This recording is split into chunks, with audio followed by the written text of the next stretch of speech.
মা, আজকে তো বড় হাঁড়িতে কি করেছো? কি করেছি দেখবে, আসো দেখাও।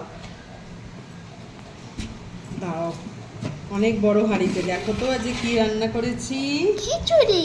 গরম গরম খিচুড়ি। আর দেখো এই যে এরকম করেছি, দেখো খিচুড়িটা আমাদের না আবার এই চাপ চাপ মতো খিচুড়ি না ভালো লাগে না। দেখো এই যে পাতলা পাতলা মতো করেছি। আর দেখো কি কি সবজি দিয়েছি, যা যা সবজি বাড়িতে ছিল সেগুলো সব দিয়ে দিয়েছি।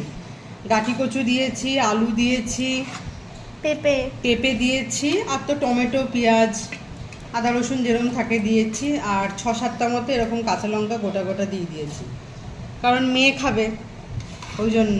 এখানে হচ্ছে খিচুড়ি আছে, বুঝলে তো। আচ্ছা এখানে আসো দেখো, এখানে দেখো পাঁপড় ভাজা আছে।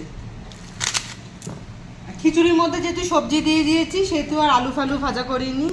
এখানে আছে হচ্ছে টমেটোর চাটনি, সুন্দর করে দেখো।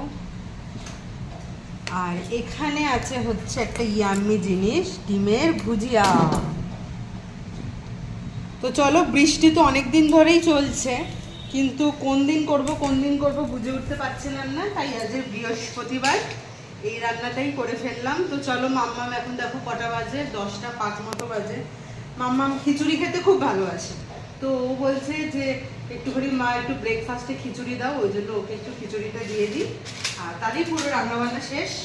খিচুড়িটা দিলেই একদম, গ্যাসটা দেখো, গ্যাসের দিকে দেখো, গ্যাসটা শুধু পরিষ্কার করবো তাহলেই কমপ্লিট, ব্যাস। তারপরে আমি খাবো কিছু। তো চলো, তোমরা কে কে এরকম বর্ষাকালে খিচুড়ি রান্না করছো কমেন্ট করে জানিও। টাটা।